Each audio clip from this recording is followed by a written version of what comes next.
What does that mean if we had a war?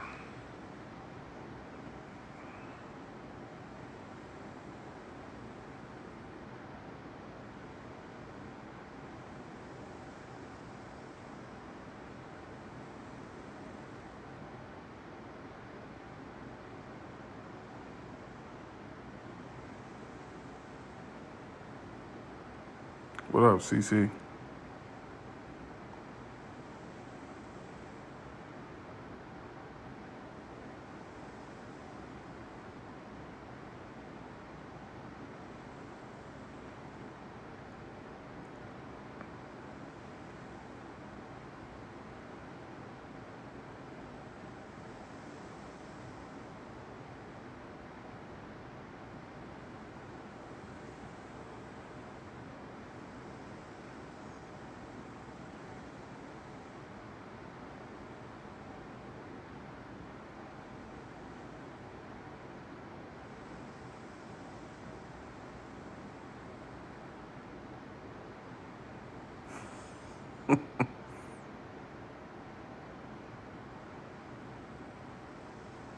Why you say that, Professor Click? Click clack.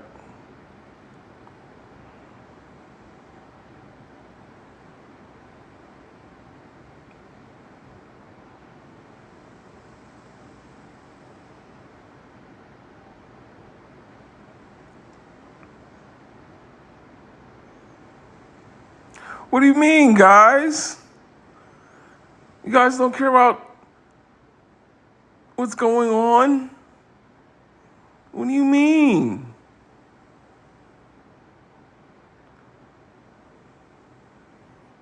Man, sheesh. Tough crowd. I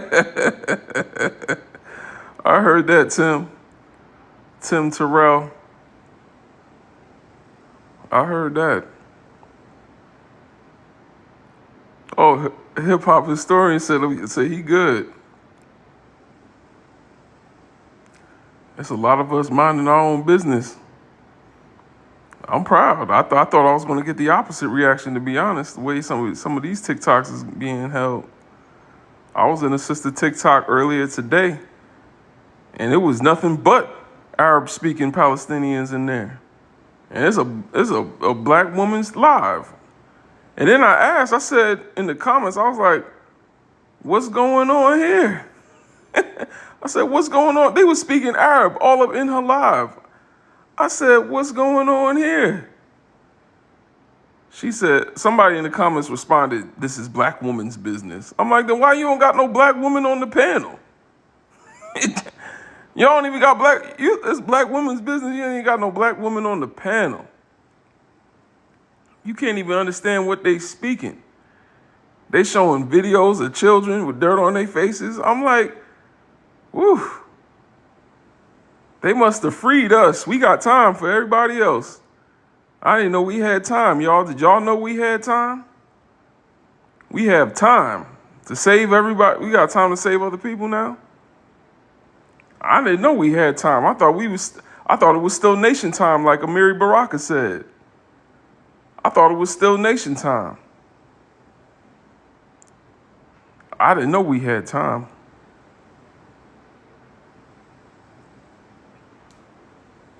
Quite interesting.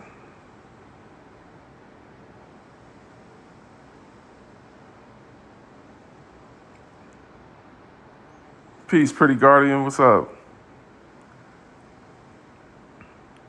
Hey, man, I gotta be careful with my TikTok friends, man. Some of y'all be turning on me quick. I be scrolling down TikTok. I be seeing lives. Like, what they mad at me for? That's me, man. I be surprised. I be finding out some of y'all got mayonnaise men in your bed. Some of y'all got bunnies at home. Y'all be mad at me, going running to other people. My goodness. Don't come to me telling me you heard somebody talk about me, you ain't approach me yourself. If you hear something, you should approach me yourself. Don't tell me, oh, they talking about you in this live. What did you say? What did you tell them? Oh, they talking about you, Brother Legend. Okay, and what did you say? We're a priority, but love thy neighbor. We're a priority, period. Period, point blank. End of discussion. This call has ended. Beep, beep, beep, beep. You may hang up now.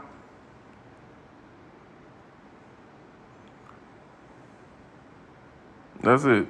We are a priority.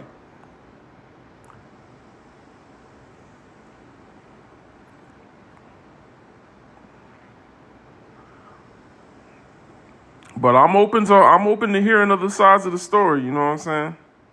I ain't here to, you know what I'm saying? I'm open to hearing other sides. I just haven't seen where it's imperative.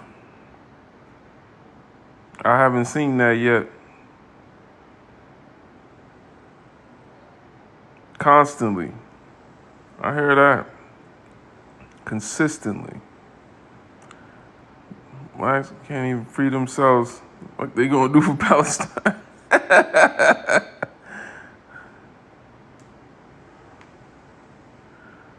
Our fight is the only fight that matters, Jay Smooth. I hear that. Malcolm X told you who was owning you. Same ones owning Palestine. Yeah, absolutely. Absolutely. The enemy of my enemy is my friend.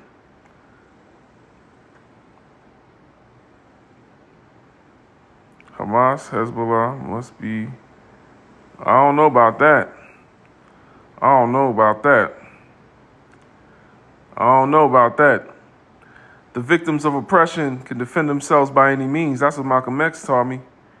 So if they oppress that way, then they can react to that however they want. By any means. I support all that. But do I have time? Do I have time? Those that don't have time, put hashtag free Congo in the comments for me. Hashtag free Congo to put us on the Congolese brothers and sisters lives. Those that don't have time, put hashtag free Congo. Let me see some Congolese flags down there, man.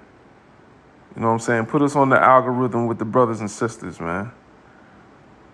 Children out there looking like my niece and nephew, looking like sons and daughters of Africa, looking like their last name is Jackson or something.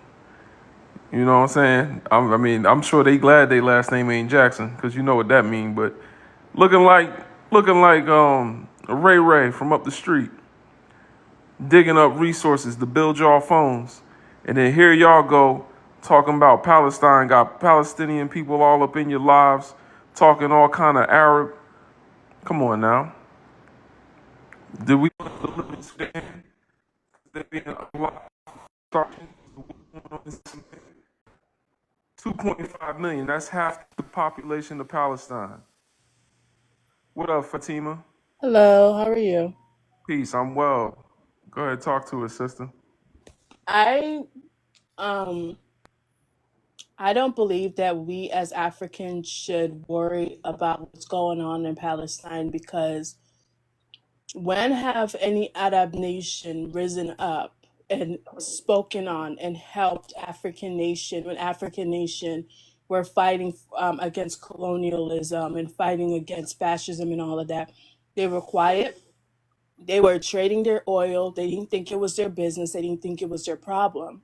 So why can't we as Black people then have that same sentiment? Okay, so you don't see my problem as your problem, so I don't see your problem as my problem. Well, I the don't. Arabs selling oil are also screwing over the Palestinians. Wait. Hold on. Yeah, but I Hold don't. I on. don't. I just believe Hold this on. is not our fight as Africans. This is not our fight. It's the same thing with this whole Ukraine and Russia thing going on. This is not our fight. No one comes and helps us when we're in trouble. The Arabs did not help us during the slave trade. They started the slave trade. The Arabs did not help us during apartheid, during Jim Crow. They didn't do nothing. They just sat there and did nothing. Other people of color has sat back and kept quiet when Black people We're being Well, the subjugated. leaders of Palestine were definitely beating. Wait, hold on, yo, listen, hey. They were with Nelson on my Mandela. panel, Yes, on they my were. panel, we go one at a time. On my panel, we go one at a time. We don't cut off the host, and we definitely don't cut off no sister. Yeah, We definitely don't cut off no sister. It is the hardest for them to raise their voices in this world. We don't cut off no black woman. Go ahead and talk to us, sister. it's not our fight. This is not our fight.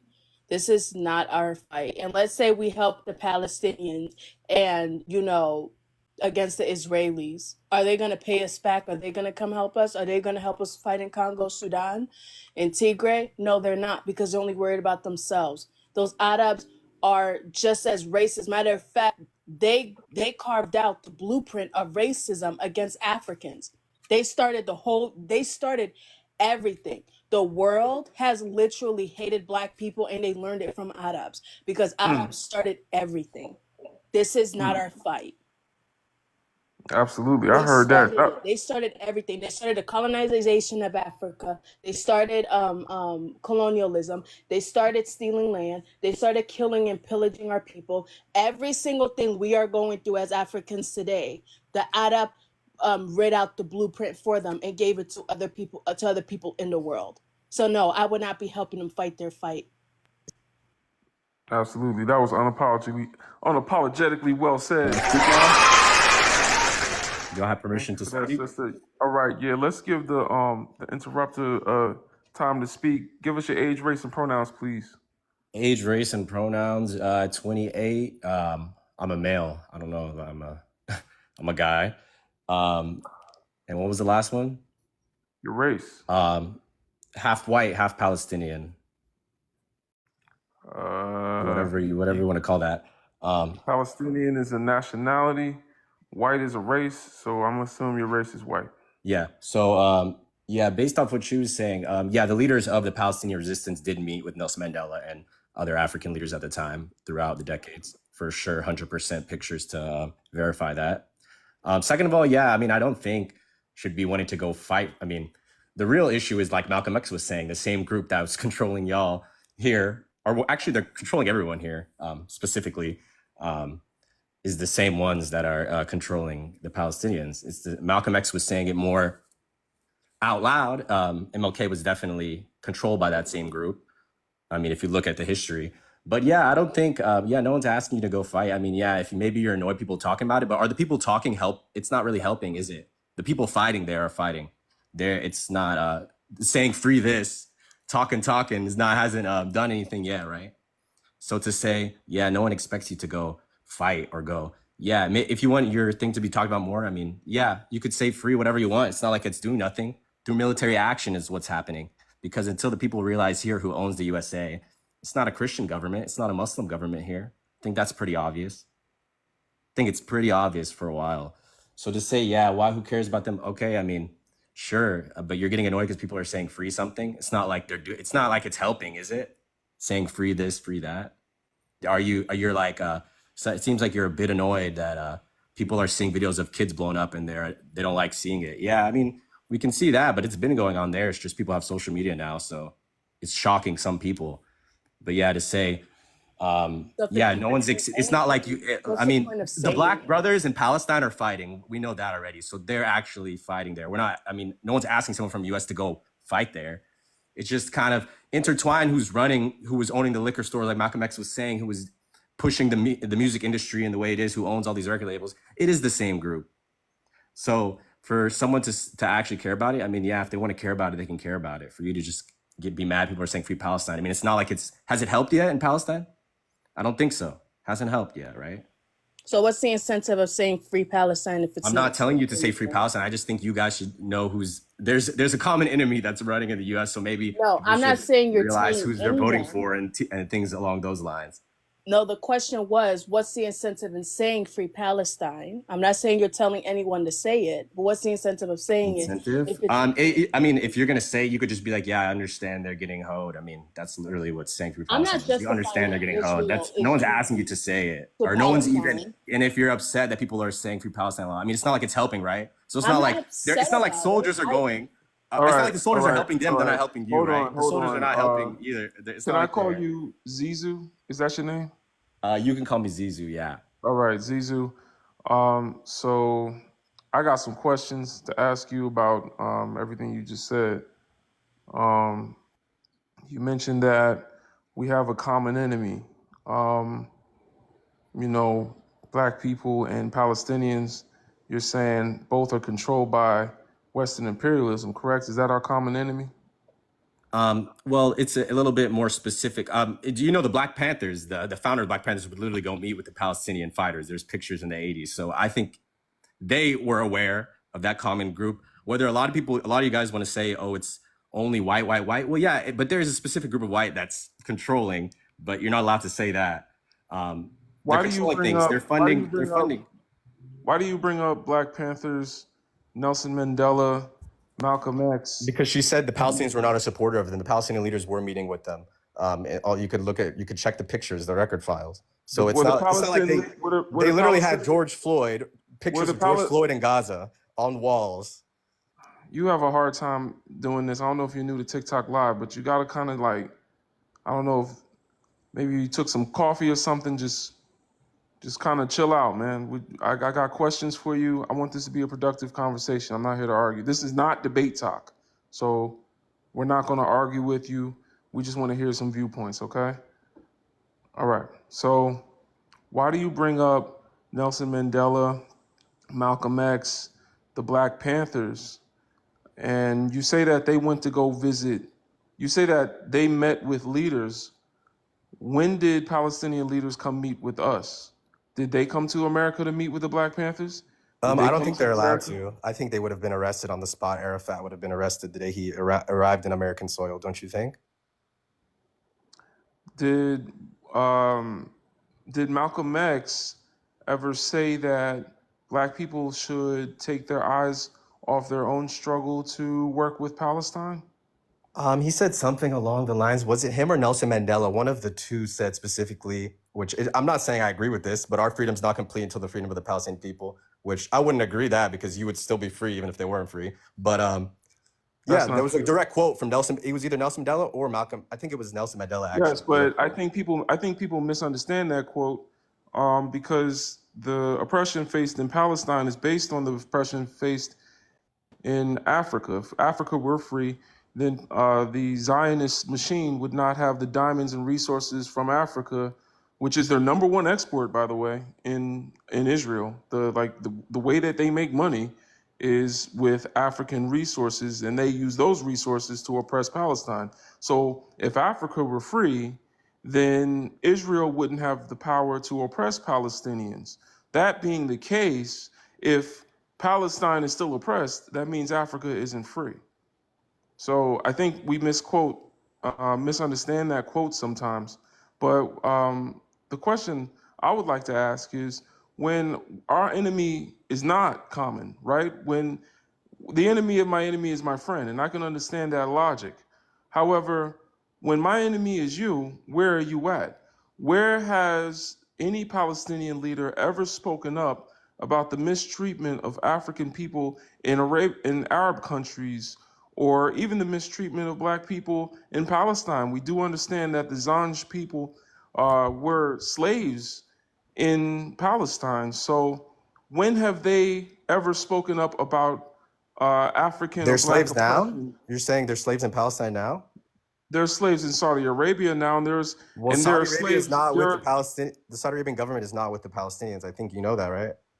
I think they're the same people. And last I checked, We're not. So you're saying they're the same people? If it wasn't Saudi Arabia, then who was it that just said a few weeks ago that they were going to continue blocking U.S. ships because Yemen? Oh, that was Yemen. That's right. That was Yemen. Yes, Yemen. Okay, They're oppressed in Yemen. Yes, even the mistreatment of Africans in Yemen, the mistreatment of Africans in Iran, and even next door. When has one Palestinian leader ever petitioned for reparations in Egypt, right next door to Palestine, or even for Afro-Palestinians? When have they ever asked for reparations for the slavery that built Palestine in the first place? You're saying when have they asked reparations? Yeah, because you're saying the enemy of my enemy is my friend. Okay, so if y'all are our friend, then when the enemy is an Arab, Oh, I when didn't do say, y'all speak up? I didn't say you're their friend. I said specifically that the people in Palestine with their murals, were drawing of George Floyd, or the leaders meeting with I'm them. not refuting They anything you said. sympathized. They sympathized. I'm asking a question. It's a very simple one. Okay. I don't want to make it all complicated. It's a very simple question.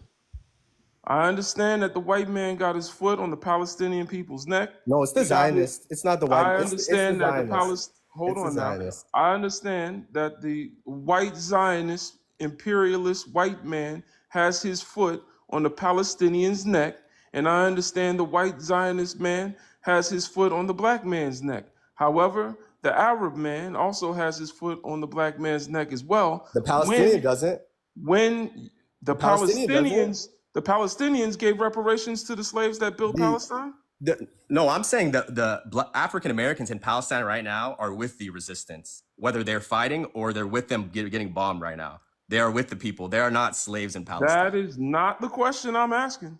I'm asking. You're saying the Palestinians should have gave reparations for what the Israelis did? Ways. This man just brought up Nelson Mandela, Malcolm X, the Black Panther Party's Huey P. Newton. He done brought up some of the greatest, loudest voices in the Black liberation front, the greatest voices we've had. I am asking him now to give me a voice of Palestine or Arab people. It could be either or, where they have spoken up to you could their go to own Google right brothers and now. sisters in Allah. You will go to Google right now. We need reparations for the Africans that are faced in oppression in our countries.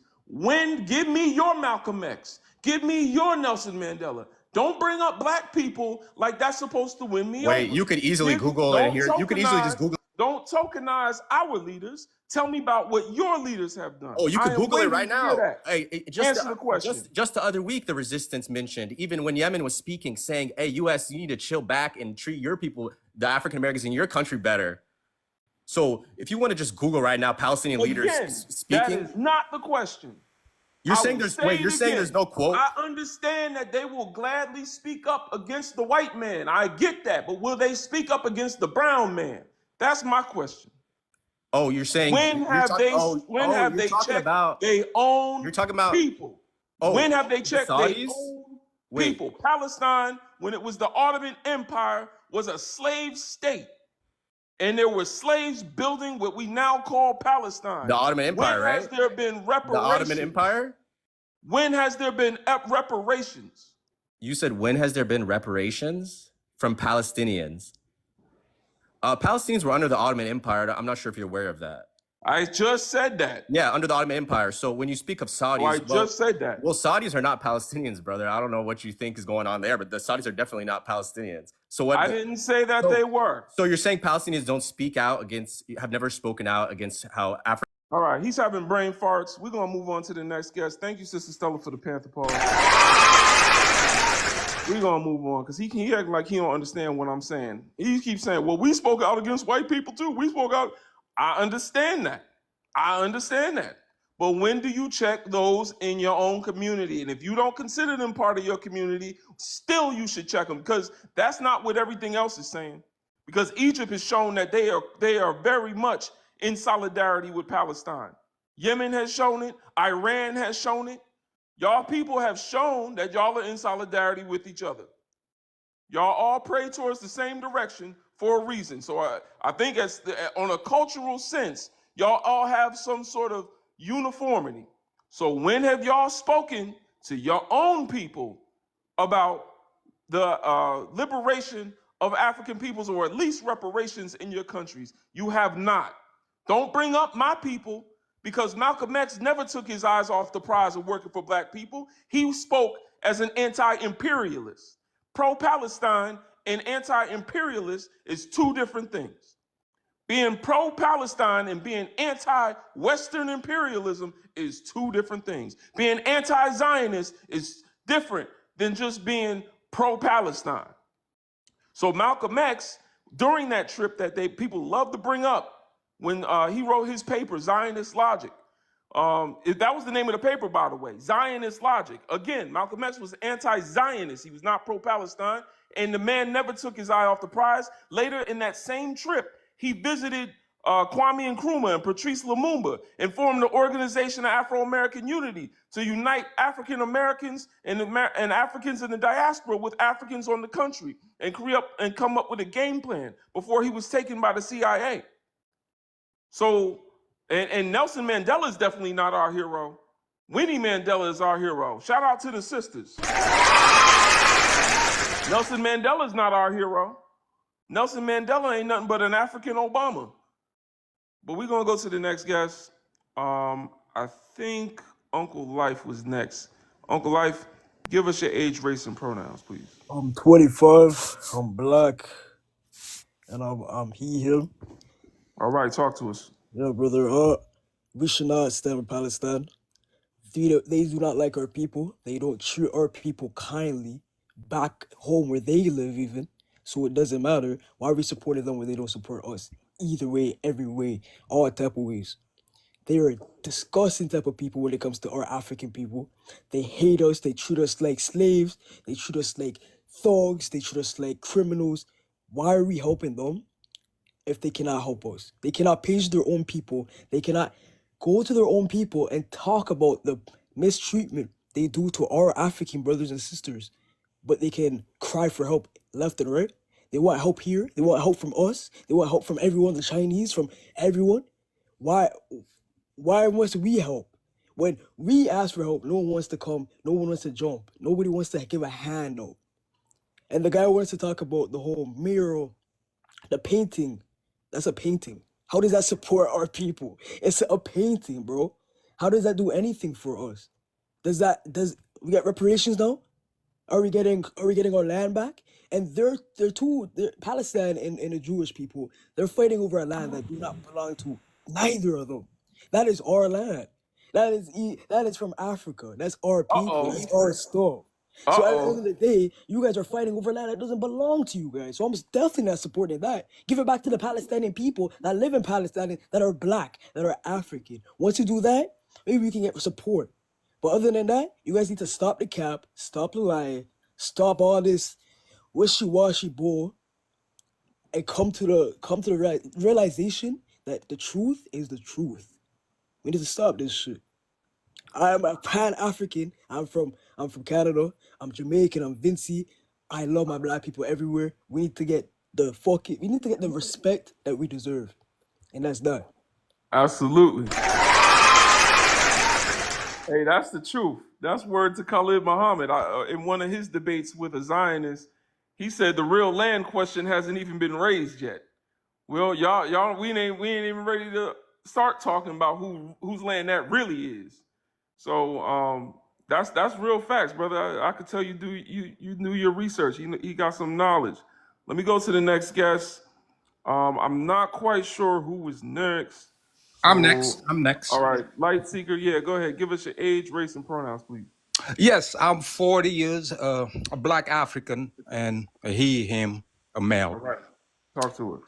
Yes, so me, I'm all about, devising judicious plan in order to win the battle. To me, you got to always look at the bigger picture and see who's your enemy and what device, what means you have to use to win the enemy. And now, me, I'm all about building alliances that transcend differences, because the bigger picture is how we can win our common enemy, which is imperialism and colonialism. They're using the same resources in Africa, build a weapon and use it against the Palestinians. And once they got a hand on the resource, natural gas that they see in the Sea of Gaza, they're going to use it and come back, keep exploiting Africa. And their main goal is that, okay, you isolated, you're going to fight the battle by yourself, that you're never going to win. And once we're done with you, we're going to exploit the Palestinian. Why not transcend our differences and acknowledge that we have a common enemy, join hands and fight the enemy? Then once we're done with the enemy, we settle our differences and fix our problem within ourselves. Me, that's my idea. And not isolate ourselves thinking their problem is not our problem is not their problem. When we can fight both battles at the same time, but still prioritizing, which is African issues, you prioritize them, but still you build alliances and teach them, okay, if we work together, we can fight the common enemy.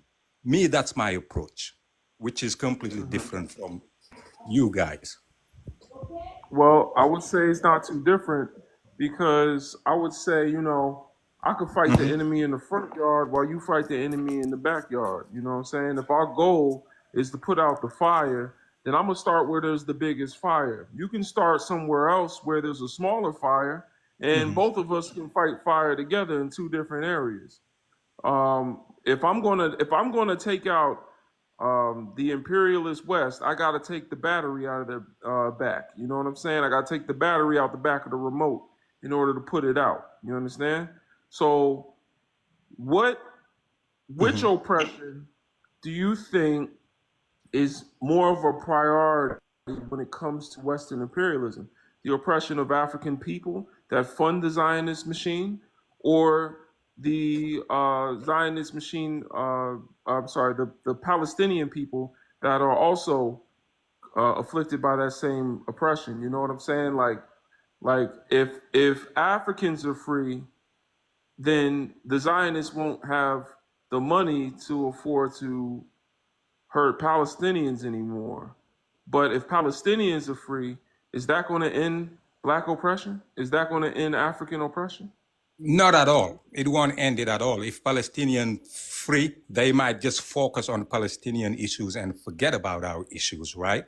But once we supported them in some type of way, not losing sight of our own battle, but just giving them, even if it takes a moral support, that's enough. Even if it takes that, but just let them know we understand your struggle. We right now, we focus on our struggle, but we understand your struggle. It's not right, hey, we don't care about your struggle, get out of here, we don't have your time. No, give them the moral support. Even Yasser Arafat did give Mandela the moral support, after all. But still we focus, because we have our own enemies, which is Africans themselves. Like, that's who are being exploited by the Europeans to use them against us. So those also we got to deal with. But it's just understanding the bigger picture. And I think you did mention earlier, even Malcolm X, when he came up with that organization of Afro-American unity, because what we were trying to do when he realized that people saw him as a Muslim and it was detrimental to his fight, he came create another organization which was beyond religion, which was beyond, he was like, they're not persecuting you because you're Christian. They're not persecuting me because I'm a Muslim. They persecuting us because we're Black. So let's join hands in what we have in common and fight the enemy. You know, you can still be Christian. You can still be Palestinian. You can still have your own thing, but still let's see the bigger picture that the common enemy is exploiting our differences and using it against us. Because we live in a world where if you don't have somebody to back you up, like Russia and China, if you're weak, you by yourself. And that's what actually happened with Palestine. Why they are being abused right now, because they by themselves. It's just living in a world where you need that coalition, where you need that support. I don't know if you get what I'm getting at. Well, I hear you as far as moral support, I guess. I mean, my thing is, I support the fall of Western imperialism more than I support Palestinians or anybody else, right? Outside of my own people. So I can agree that we have a shared interest in seeing the same enemy fall. But once again, if I want to free Palestine, I got to free Congo first. Right. If I want to free Palestine, if even Palestinian people should want me to free Congo first, because like I said, the number one export of Israel is diamonds from Africa, from the Congo, mostly. So that's how they make most of their money. Like, it's a big percentage of their GDP. So if you want to put them out of business, we could just free the Congo and Palestine would love that. So why do I have to, make content like the question above is more focused on content, because when we host spaces for Black liberation, I've noticed that more and more people are speaking Arab, and I'm puzzled by it, knowing what's going on in Congo, knowing what's going on in Haiti, knowing what's going on in Sudan, knowing what's going on in South Africa, knowing what's going on even here in the United States. When did I have time to start raising a platform up to free another people, even just because we have the same enemy? You know what you call people that don't give a damn about your problem unless your problem is their problem too? That's a transactional ally.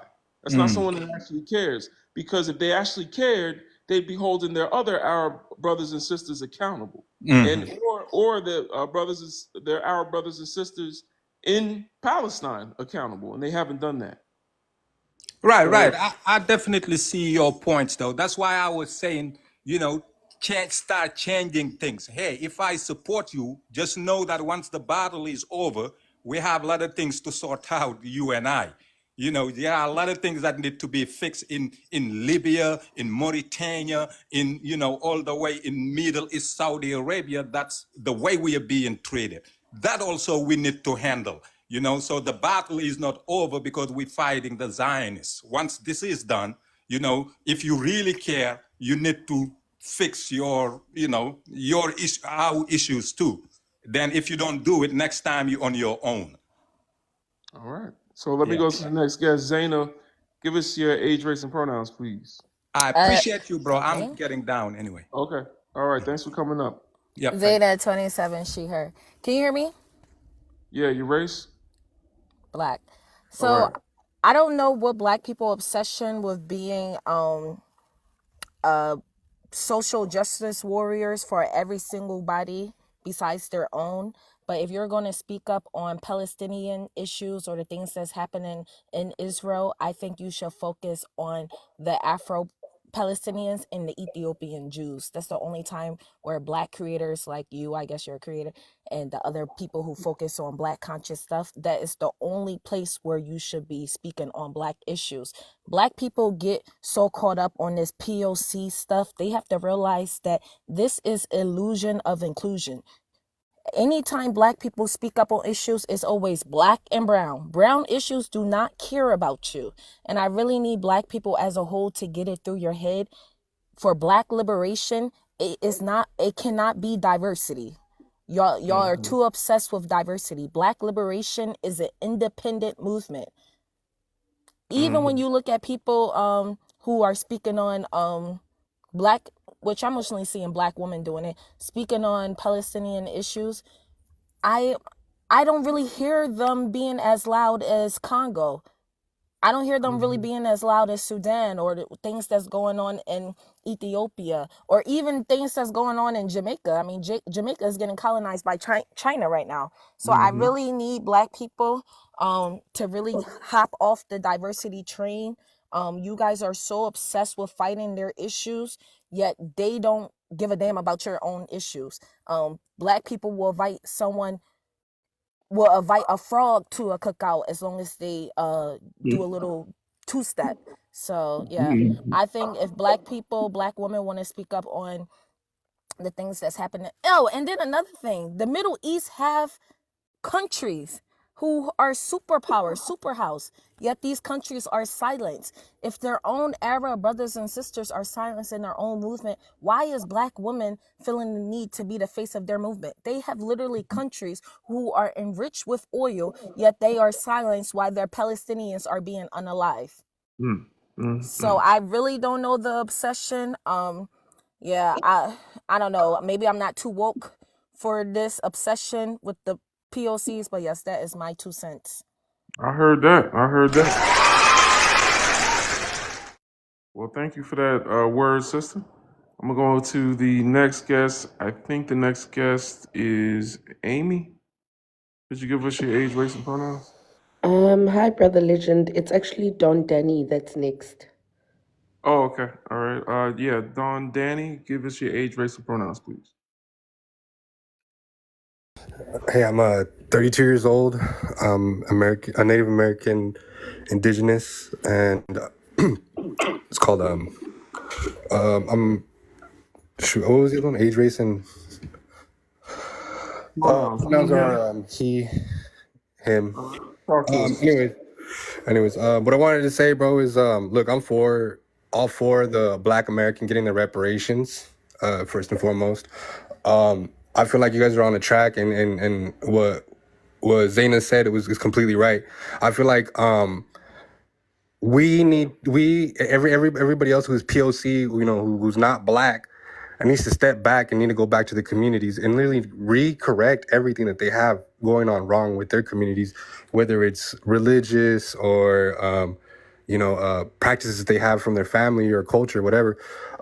There's a lot of things that are wrong in our cultures that we haven't seen, and we're barely starting to see because of the internet age. And I feel like that, like you've been saying, is that it has to be taken care of first before we even step up and, you know, try to put on for another country and another country's problems. And I've been saying that for like the longest times. Like, it's not our problems. We should stay away from it. And another thing is that for the Palestinians trying to get Black support and get black content creators to support them and put on for them, they're not just using you, bro. They're not just using you guys. They're also using the Hispanics. They're coming on our side saying, hey, you know, we support the Mexicans because you guys have a border and there shouldn't be a border there. Or we support the Hispanic struggle because you guys are brown just like us. It's just like, whoa, bro. Like, you guys don't even Y'all the know. bro. That's what they said. Yeah, bro. No cap, bro. They're over here trying to like jump on our train too. I'm like, yo, like what? You know what I mean? And not only that, bro, I mean, they're even trying to indoctrinate us with their religion over in Mexico. We've already been indoctrinated by the Catholic religion. We don't need another religion to come and try to indoctrinate and take over. You know what I mean? But hey, big ups, bro. I feel like you guys are right. You guys need to hone in on just Black America. Get you guys reparations because you guys were screwed over in this country big time, bro. Brought over here, taken away from your culture, taken away from your nationality. You guys don't know what's up. I mean, just like the Mexicans, bro. And I feel like the Mexicans need to go back to Mexico and get our reparations, bro. We need to get ours over there in Mexico. Not here in America, bro. In Mexico. Because we have to deal with the Spaniards and the Europeans, all the French, everybody that went over there to, you know, exploit us. We gotta get ours back from them too, you know what I mean? But yeah, Black America, definitely, bro. You guys need to, you know, continue what you guys are doing, get you guys' reparations, and, you know, keep on, bro. I support it, bro. I support it. I was once speaking to a Black woman from Colombia, and she once told me, she said, if you were to have like cover your eyes and you were to hear how white Latinos speak about Black people, you would have thought a white supremacist or a Nazi was speaking. She said they're full of hate, and that's why she, as an Afro-Latino, does not join any other Black people in any struggle movement, because she said, I hear what they think about me every single day. And as someone who lived in Mexico for 2 years, that's why I really don't understand Black people obsession with fighting brown issues, because you have to realize in Latin America, they have colorism. Bro, she's speaking facts. We have too much indoctrination from our past ancestors. Well, the past, you know, all the white tees that came over and started indoctrinating us and taking away our heritage, our culture, our indigenous roots. I mean, they even generalized this and called us Mexicas, or, you know, just all one big group of Native Americans, instead of actually talking about the nations that we really do come from and how separate we are, you know, on the map. I mean, we were just like the Native Americans of America, of the United States. You know, they were separated as well as their own nations. And we have too much, like she said, we do have so much indoctrination and so much push on the YT side, but we're waking up, bro. 2024, you know, we're waking up. This new president that we got, AMLO, he's pushing for. He just pushed for the rights in 2015 for them to be recognized, the Afro Mexicans to be recognized in their communities and their cultures. He's pushing also for the Native Americans and indigenous people of Mexico to go ahead and get theirs as well. But I mean, we got to go back and we got to fight for it as well. Like you guys are fighting for it here. You know what I mean? Well, I would say, as a Pan-African, Clayton basically said it down in the comments. I want reparations from Africa. Oh no, you're saying from Africa. Never mind. I want reparations for everybody Black. As a Garveyite, a Pan-African, I see my struggle intertwined with the struggle of my people worldwide. I understand that until Africa is free, no one in America that's black is going to have freedom. We need a power base outside of the United States to hold the United States accountable for giving us reparations here in the Americas.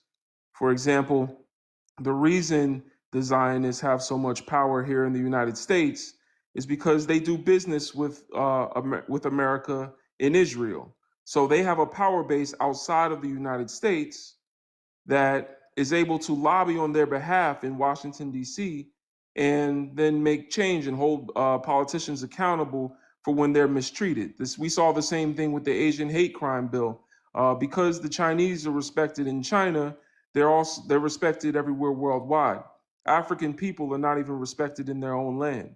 African people don't even have a bank or an independent economy that's untapped by their oppressor in order for us to have Big Brother hold people accountable. When there's police brutality in America by black that is perpetuated onto black people in our communities, we should have South Africa able to put sanctions on the United States. We should have Nigeria able to put sanctions on the United States. So you're not getting any more of our oil. You're not getting any more of our rubber from Uganda. You're not getting any more of our gold in Niger and uranium from Mali and Burkina Faso. Like you're not getting any more of our resources. We're putting sanctions on you until you start treating black people better. Then we'll get reparations. Then we'll get reparations. We'll see everybody getting and because when black people get reparations, then you see everybody else get reparations. When has black people ever made progress and the whole world didn't benefit? Yeah, I remember reading a story when I don't know which African nation it was. It was a West African nation. They deprived France of the cobalt or uranium, something, where France went dark. France had no reason, like France went dark. They had no light, no nothing. And on top of that, they were becoming mice infested, bed bugs infested. They're thinking about shitting in the river and everything. And that was the moment I realized if one African nation can shake the core of France, imagine what all of Africa is saying. If Right. African men got guns and weapons and said, if you come on our land and you touch our resources, there will be problems, that will shake white supremacy because we greatly outnumber them. There are more black men on this planet than there are white people as a whole. The black male population alone outnumbers the white population as a race. Just black men alone outnumber them. And the biggest population on the planet are black women. If we say, come to our country and touch our resources if you want to, it will shake white supremacy. Right. It will shake them to the core. But we don't want to do that. And that's the problem. That's why we're not respected. It's because we don't play their game, and we don't play because they learn through violence and they learn through losing capital, like the Montgomery bus boycott. Why did they lift the segregation? Because it almost bankrupted the city of Montgomery. Absolutely. And so that's what we got to do, And as far as reparations, I think it is definitely something that is owed to our people. It's not something I want to hear about until Africa is united and independent and sovereign so that we can actually have the real reparations that we need. Fighting, especially each other, over who's going to get masses money is not something I'm, indulging. Let me go to the next guest. Amy, go ahead, give us your age, race, and pronouns, please. Hi, Brother Legend, and everybody on the panel. Age 32, pronouns she, her, beautiful black Mosotho woman from South Africa. All right, thank you. Go ahead, talk to us, sister. First of all, Brother Legend, I'd like to say thank you for acknowledging Mama Winnie as the rock that fought and refused to sell us out, like her husband did. And the party that he was in alliance with, being the African National Congress, who has currently sold us out and partnered with the Democratic Alliance, who, by the way, one of the founders of the Democratic Alliance is obviously YT, is the presiding judge that sentenced Solomon Mahlangu, aka Kalushi, to hanging. And the ANC has partnered with them now They are currently in coalition to run the country. So I don't think I need to explain more with regards to that Nelson Mandela sold us out. The ANC party sold us out. Cyril Ramaphosa, who is the president of South Africa right now and has been the president for the past 4 years, well, 2 terms, 8 years, he sold us out completely. When you mentioned that the only time that we will be able to free our African brothers around the world, because we are spread out across the world, is if we are able to put sanctions in countries such as America. We're able to put sanctions to the Zionist countries, should our presidents be able to stand up to them, but they can't because they are in their pockets. They eat and sit at the same table with these people. So it's not going to happen anytime soon. It really isn't. Another thing that I'd like to touch on is Palestinians. Guys, I had the opportunity to travel. I'm currently in the UK at the moment as we speak. I traveled 3 weeks ago. I started doing some volunteer work for our African brothers and sisters who have come directly from Africa. And I volunteer at the asylum housing project. So they have them in hotels and emergency housing and things like that. So I'm there to teach them English. I mean, once they get into the rest of the world and start integrating, it would be beautiful to hear our brothers and sisters speaking and not being oppressed by the YT because they simply can't understand English, you know? So there are Palestinians who are amongst the people that live in those emergency houses. And I've been saying this in the comments that, are you guys aware of the dirt that they treat our brothers and sisters with? Are you aware of the disrespect? And they hide behind 1-2 words, not understand English. That's all they hide behind. Sadly, I come from a country who stood and backed Palestine to try and free them, instead of backing Congo. Yes, we've got military that is out in Congo and trying to help with the war that's currently happening. However, I feel like we could have voiced ourselves and fought more for Congo than we are for Palestine. Unfortunately, I see it on a daily basis. I had my children with me yesterday at one of the places, and this woman refused to sit next to my son, my beautiful black son, simply because of the color of his skin. She's Palestinian. That's the sad reality. She is Palestinian. Women that come from areas such as Palestine, Jordan, and the other Arabic countries are so rude. Yet you understand where the rudeness comes from because of the men and the way they teach their children. They aren't even able to call out their kids when they behave like animals. They're not able to, and I'm seeing this on a daily basis because I'm working with these people. It's sad. If we are going to voice our fight, if we are going to try and assist and save one another, we need to go back to the drawing board and save each other. Leave the other races, leave the other tribes, leave them alone. Let them fight their own battles. You've got countries in the Middle East that have the resources, that have the money, that have the weapons to assist Palestine, but they're not. What are we missing? We need to read between the lines. Why are they not assisting? Can we assist? Can we forget about everybody else? We fought too many battles. We fought too many wars. We've been dealt the bad card all of our lives from the beginning of time simply because of the color of our skin. You travel to any country, you will still face racism and prejudice simply because of the color of our skin. If we are not going to forget about every other country and focus on our brothers and sisters who are Africans spread out across the world, then we're not going to get anywhere. Thank you. I heard that. That's facts, sister. Thank you for bringing that to the conversation. Love to hear the South African perspective. We were watching closely to the election and wanted to see how that was going to happen. The EFF got 9%. Many people said that, it was expected. For me, I'm in America, so I don't know what the toss was on the ground. I was disappointed to see the 9%, but at the same time, can't be too disappointed because when has a people ever liberated themselves by voting? You know, Brother Legend, let me explain to you and the rest of the people on the panel and everybody that's listening. The IEC, who is in charge of the voting, the ballots, They were bribed. It's currently in court as we speak. The Mkhonto Wesizwe party, now the MK party, being the Mkhonto Wesizwe party, was the military party of the ANC. That is the party that belonged to Chris Hani. Chris Hani created that party. When Mama Winnie wore her camouflage uniform, she was part of the Mkhonto Wesizwe party. And they came back and said, we are going back to the drawing board. We are going to fight for our people. Because the ANC has clearly sold us out. The ANC, the DA, which is the Democratic Alliance, they bribed the officials from the IEC. The EFF stood no chance. Mkhonto Wesizwe stood no chance simply because we didn't have the money to fight back.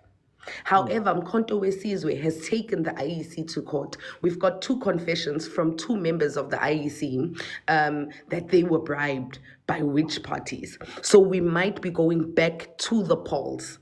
We might be going back to the polls. Hey, We we're might gonna vote see. again. We Yep. rooting for y'all.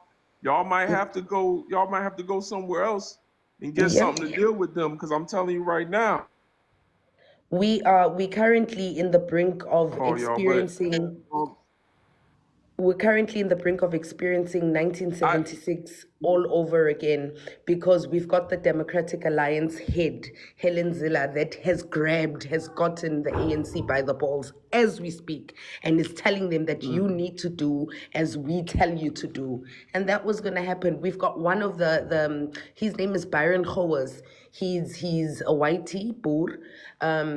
He is one of the ministers from the Democratic Alliance. And if you go back onto his Twitter pages, you go back onto his Instagram, he's got videos where he references us as Kafirs. Yet he is in parliament as we speak. The DA and the IFP, not the IFP, the Freedom Front Plus, have currently put in a motion for us to recognize Orania as a state in our own country. listen, y'all. I'm just saying, y'all might have to go old fashioned on them at some point. We're gonna see how the voting goes. But we're watching closely because South Africa is a mirror of Black America. I don't know if Legend, I you have a know. question for you. I don't know if y'all see it that way. Can y'all hear me? Yeah, Legend, I have a Yeah. question. Because you're a black man, and even being a black woman, sometimes I don't understand black men. But why is it that the black man is more obsessed with the white man's crumbs than he is with power? You said the white man's crony or crumbs? Crumbs than he is with power.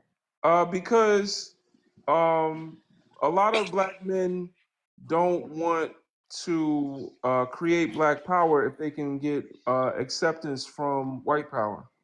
So if they can be accepted into the white power structure, a lot of black men will just take that because it's much easier to submit than to resist. You see that with, for example, NBA players and entertainers that marry white women.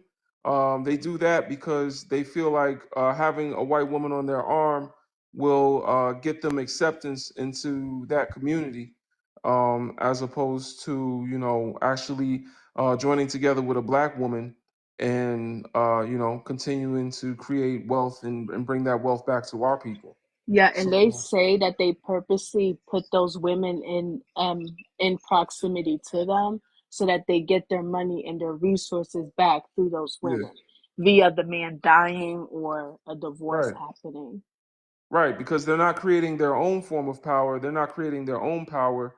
Instead, they're just getting acceptance by a power structure that's already existing. So it's much easier to give into what's already, why build a house if there's already one standing? You know what I'm saying? Yeah, and the Kobe Bryant is the epitome of this because Kobe Bryant did the same thing. Yet when he died, they were calling him a rapist. They were Right. just degrading. They Be were careful taking with that word. pictures of, yeah, Yeah, they were calling rapist. Sorry, they were taking pictures of his dead body and sharing it around like it's nothing. And it's yeah, like you submitted to this system, and even in death, they didn't have enough decency to just not talk about you in death. yeah. Yeah, well, yeah. Black men's bodies is to them nothing. Like they don't view us as human. That's something that's consistent. But I also I have to say, because we're on TikTok, and I feel like there was a context to your question that some people might not have caught. We're not speaking about black men as if they're a monolith, but we're talking about how black men that have the chance to obtain power usually choose to go with the power that be, and that's the problem. But it's not just black men either. You know, it's black people in general. We've seen it with different celebrities, for example, entertainers. But yeah, I mean, the only ones that are rewarded by power, rewarded with power in a system that's hostile towards black people is going to be a traitor. And yeah, you know. But let me go But to the next. even with the Yeah, lessons that have been taught, because they've made examples out of enough of them, of you can sell your people out, you can chuck and jive for us, we'll discard you and probably even unalive you when we're done with you. Why do yeah, they still do it? because again, the same with all black people. Self-love and self-respect is lacking in our community. We don't have it. You know, that's the only thing Marcus Garvey said we need. Only thing we need, Neely Fuller Jr. has said, is self-respect, self-love. We don't have it. And so it's not, some of us have it, you know what I'm saying? Shout out to everybody that loved themselves, you know what I'm saying? But that's not inherent. That's not the default.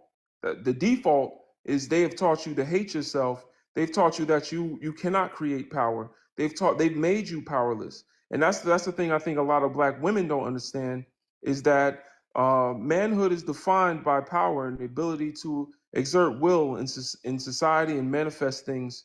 That's how the white man's definition of power was taught to black men, that if we want to be men, we have to be able to provide and protect.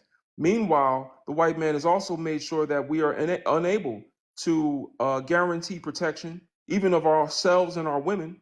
They've also made it so that we're unable to guarantee providing. Because at some level, even if you own your own business, at some level, your dollars are going to a white man. So your business still depends on somebody that would have owned you as a slave 150 years ago.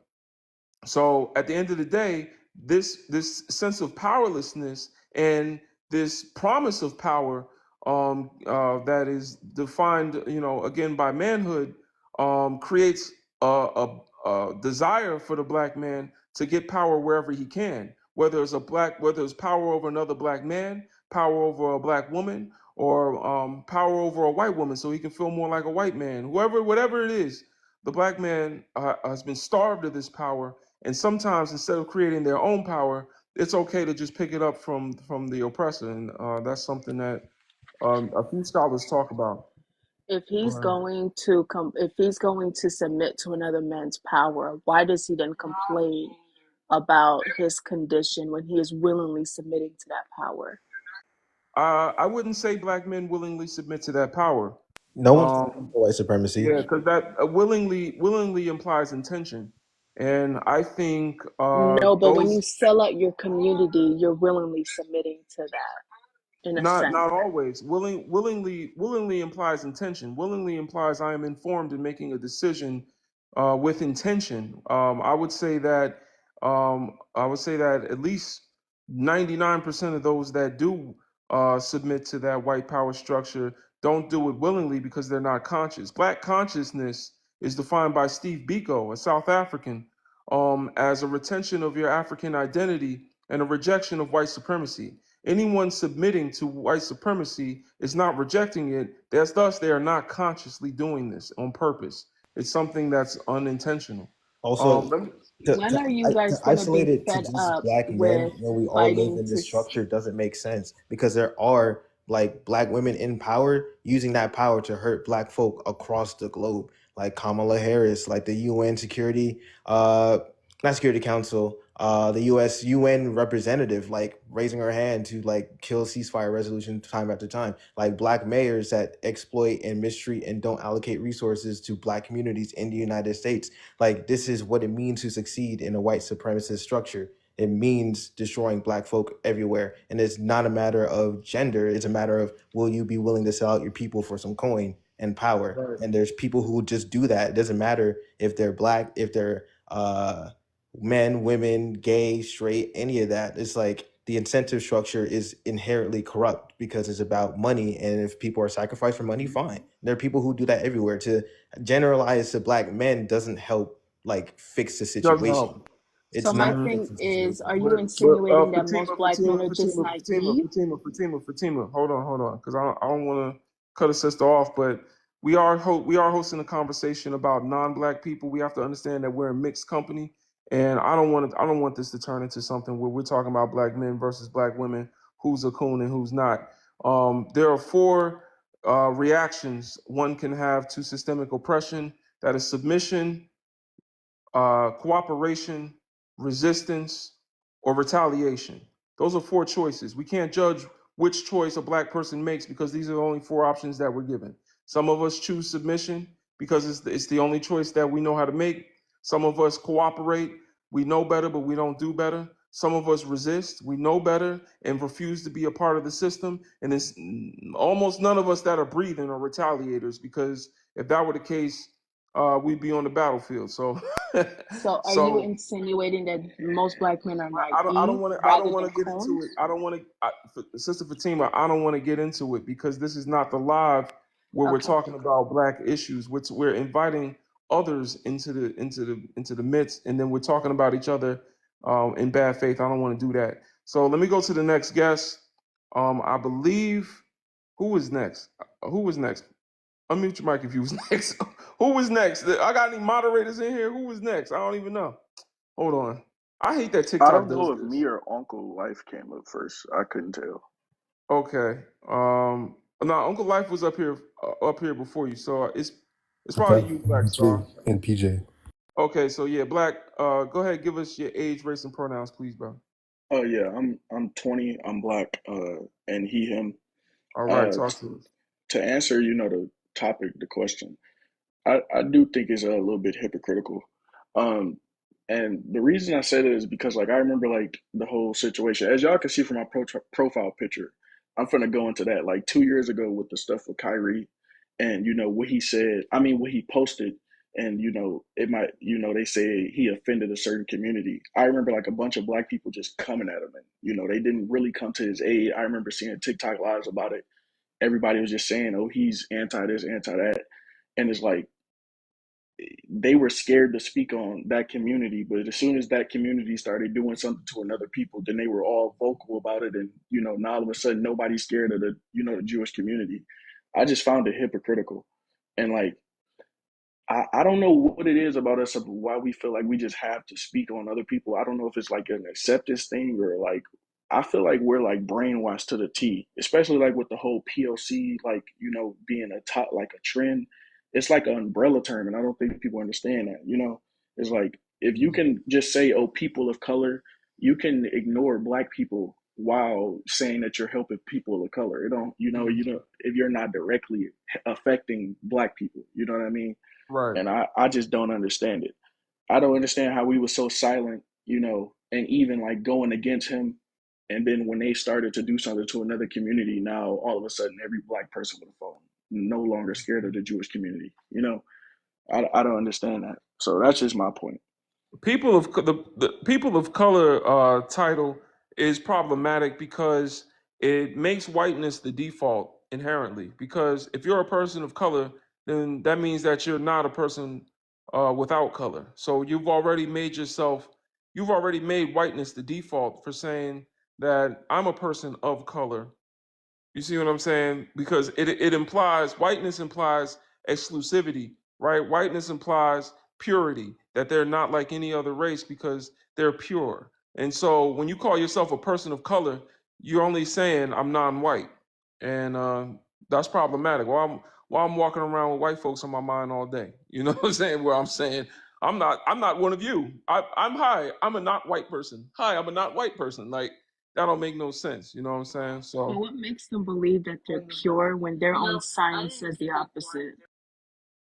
well, uh, it's the recessive genetics in their phenotype, recessive traits that make them feel like they're pure, and their fear of a world that won't look like them keeps them in their own community, in their own bubble. We know this. A lot of these questions can be answered in Dr. Neely Fuller Jr.'s.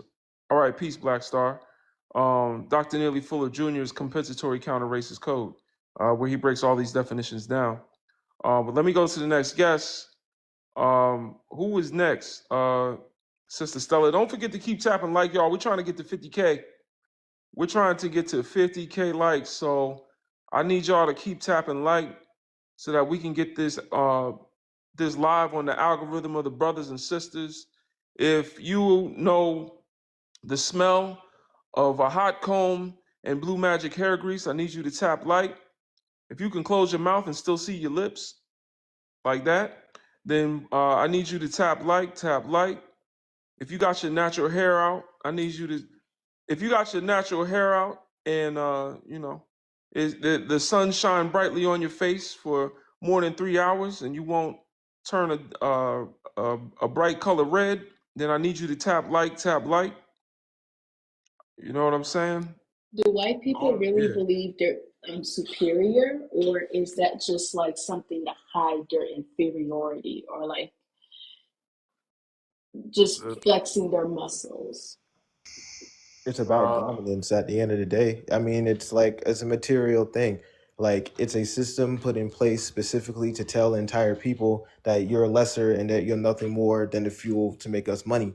Like it's about like a caste system. It's about apartheid. It's about like that type of domination necessary for economic extraction. So even if we know, for instance, race science isn't like a thing, if we know that like, yo, once we unite, we're unstoppable. Like once Africa gets its shit straight, we're done. Like it's over. But like in order to keep a system of dominance in place, you need the people who are being dominated convinced that they're not worth it. And the things and systems and structures put in place to maintain their status at, below. But as time goes on, you'll always see that like folks start seeing like we don't like living like this. We don't enjoy being treated like this. We're human. We know that we're human. Like we're gonna resist, and that friction always comes back. But like it's a matter. It always boils down to material thing of like they want as much extraction and money as possible, and they create a societal structure to allow that. And the thing is, like majority of white folk don't even benefit from that in the sense that it's only a select few that are getting a lot of the buku bucks, like the billionaires and all that type of stuff. They're really getting like all the labor extracted from like the underclass of black folk and everything like that. So it's like it's just a holdover from colonialism, slavery, and all that type of stuff that like it doesn't make sense, but it sure don't. I don't know where I heard it from, but somebody told me that most white people don't practice racism because they can't afford to be racist.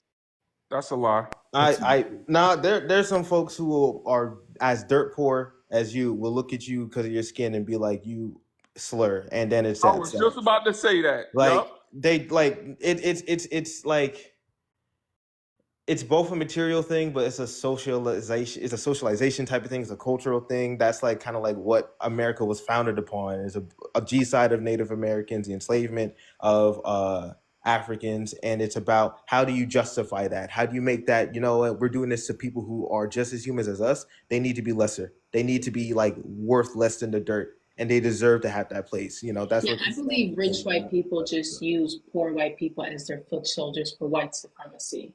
Yeah, I believe that's how 100%. I believe poor white people are rich white people's foot soldiers.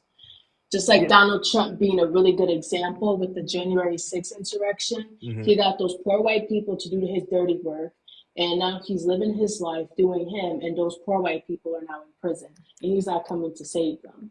Apparently, a lot of the Jan 6ers were actually like business owners or like at least somewhat wealthy. So I think there's definitely like a mix. But I do agree that like poor white folks don't see the benefits of this type of stuff, yet they're still like racist. It's like you're trying to act like you're better than the black worker right next to you, but like you're in the same job. Yeah, I'm poor, but at least I'm not black. Right. That's because, and this is outlined in a book by Dr. Frank D. Wilderson called Afro-Pessimism. The whiteness does not exist. It's a lie. It's a big old lie. It's not real. And in order to justify that lie, for the Native Americans, they wanted their land. For us, they wanted our bodies. And that's why they don't want us to go back to Africa. You know, we talk about going to Africa. They tell us that Africans don't like us. They telling us that Africans are poor and dirty, and well, you know, you don't want to go there. But when we talk about getting better treatment here, they tell us to go back to Africa. So it's like, it's like, you know, you get mixed messages because they don't want us around. They want to have us around, and they want to continue to degrade us because in order for whiteness to exist, they need blackness to be inferior. That way they can feel superior. They need this. They don't care if they got $0 and 0 cents in their bank account. I was called the N-word by a bum in LA. Like Nuts. Nuts. you know what I'm saying? I was never homeless. Well, I was at one point, but not out on the street outside 7-Eleven. You know what I'm saying? But he definitely felt his superiority over me. So at the end of the day, that's all they want. They're not worried about money. If capitalism ended right now, there'd still be racism. If sexism ended right now, there'd still be racism. You see what I'm saying? But none of these other things could exist without racism still intact. So let's go to the next guest. PJ, give us your age, race, and pronouns, please. How you doing, brother? How you doing, y'all? I'm 38. I'm black.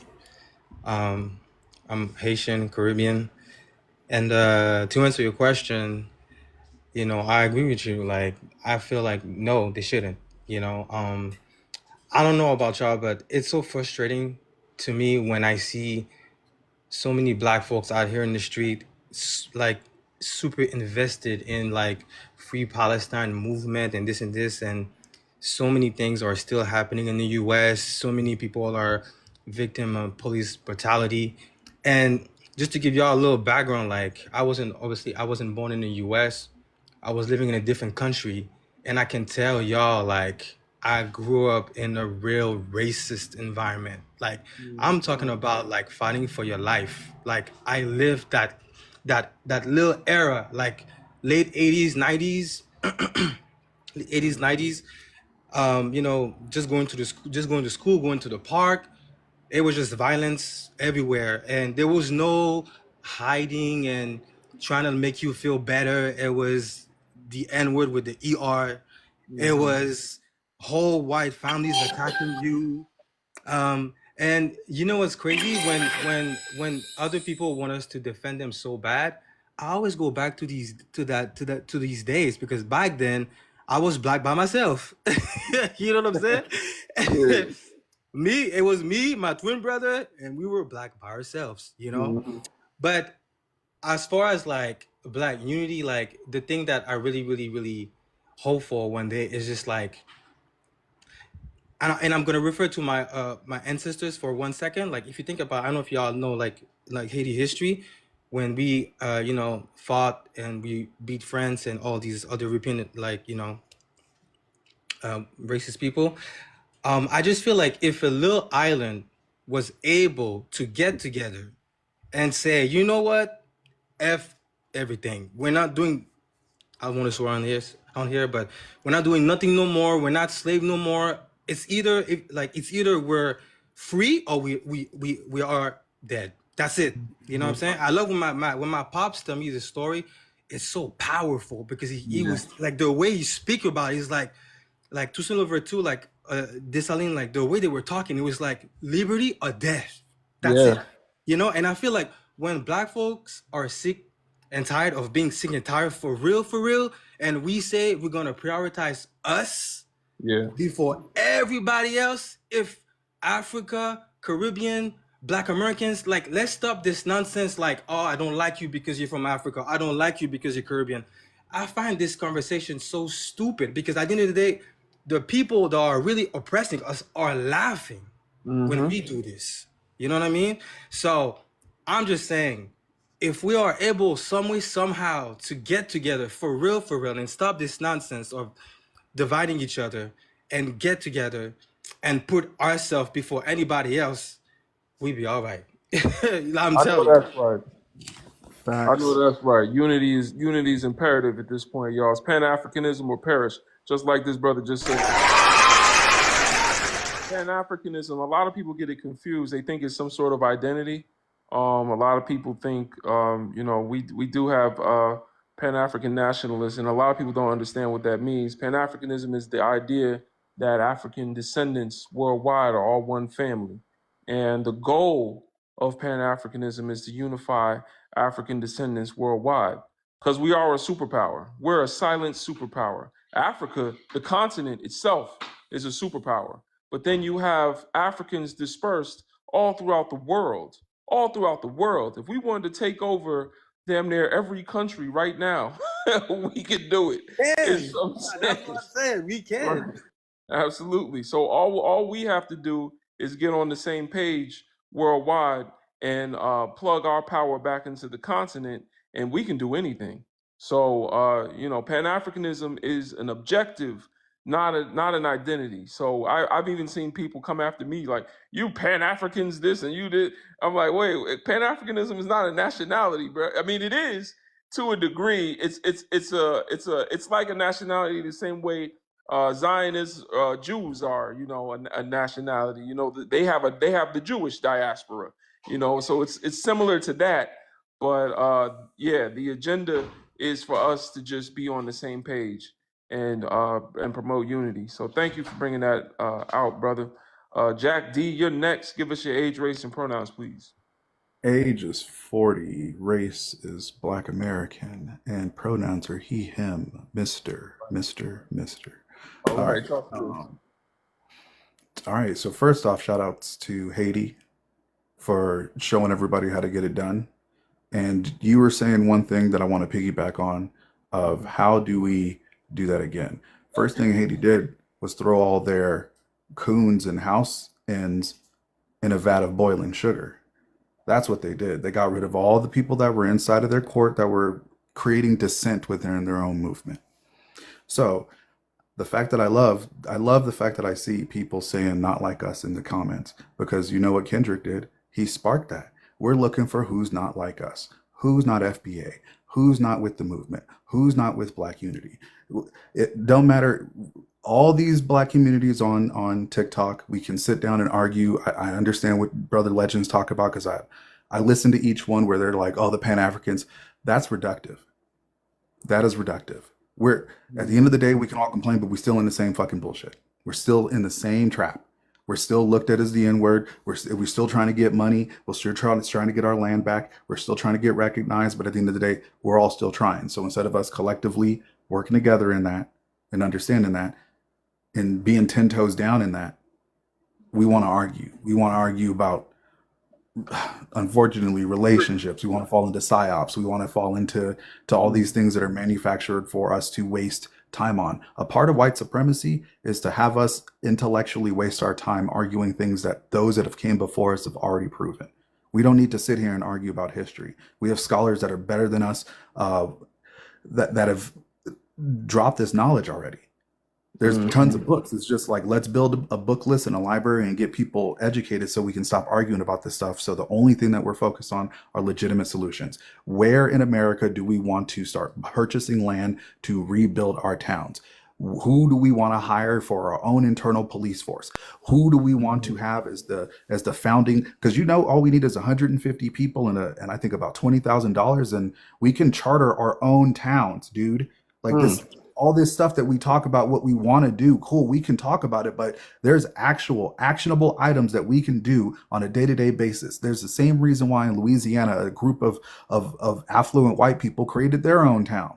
They understand the laws. They understand that they can actually go and purchase land and get 150 people together that all in accordance, create a town hall, a ledger, all that fun shit, and get their own providence cracking in America. Nothing is stopping us from doing that. Well, we don't just need to have Atlanta. Well, there are some things stopping us. That's what I'm saying. I mean, I hear you, but you can't compare us to what white folks can do. No, I'm talking about affluent white people, so that's very true. Yeah, but there are things I think we can do, but the first thing we got to do is unify. The first thing we got to do is unify. We have to unify. There has to be an organized power base in the United States for Black people to hold everyone accountable. And we can't even do that with our own, even on even on a cultural front, we can't even do that with our own celebrities. We can't even hold them accountable. They getting up on TV talking about white lives matter and all this other stuff. Like we can't even stop Doja Cat. We can't even cancel a celebrity that has actively promoted white supremacy. We can't so we're not even organized enough to do that. And what would change that ability for us to organize is goes back to what I said when I'm talking about Pan-Africanism. If we had the power base of African Americans built on African resources, imagine this. Imagine a world where you could start a gas station with Nigerian oil. You had access to cheap prices for oil because you're getting it straight from the motherland, and you could just start putting up gas stations. Imagine you're a black man that wants to start a business, and you can walk into a black African-owned bank, an African bank, the Ubuntu Bank. You know what I'm saying? The Bantu Bank. You could just go to the banker up the street, Sankofa Bank, and then just take out a loan. They're giving you a loan, low interest, maybe no interest, because they understand your oppression here in America, and they just want black people to own homes in America. We could buy up America with the resources of Africa if they just created their own currency based on the African economy, backed by African resources, and then just brought that to the Americas. Like, there's a lot that we could do if we could just plug our cord into the outlet of Mother Africa. And that all starts with African liberation. So I think, of course, there's more that we can do here, and I think we have to organize here. We have to unify. Until we're organized, nothing's going to get done that truly productive. So we've got to organize, we got to unify, and then hopefully we can help raise the consciousness of our brothers and sisters on the continent, reconnect with trade and economy with them, and then you'll start to see we have black power that's not backed by Europeans. That Europeans have no control over. That's what we need. Black capitalism, to say that we could use white dollars with slave owners' faces printed on them is going to liberate us it's just backwards. It's not going to work. Go ahead, smart sister. What's going on? Hey there. Well, full well, Brother Malcolm was assassinated 2 weeks after meeting with African leaders. So that tells you all you need to know right there. And just like when we were talking about Ibrahim Traore, why can't we just those three countries are getting together, creating their own currency that's gonna be backed by gold? You too young to remember, but Muammar Gaddafi gave the Nation of Islam $1 million, Yeah. interest free. Right. You Yup. know what I'm saying? Yup. That's another reason why they got rid of him. So that was $1 million years ago when they used that money to start a business of lotions, hair oils, Yeah. toiletries. And of course, once again, because we didn't have the infrastructure in terms of trucks, being able to move the stuff, it didn't work well. But it was excellent products backed by that brother, so why can't we do that again? And now we know what the problem was. It was Right. it was no we don't own a lot of trucks. It's individual brothers and sisters that own trucks, but that's what we got to do. Build that infrastructure to be able to move the stuff that we need to move. And there are enough of us with business degrees or not, or just knowledge period, on how to do this stuff. Like I keep saying, we just got to keep looking at what worked and what didn't work and why didn't it work. And now we know because of that. Even Ebony Magazine, he was millions of dollars in debt. And guess what?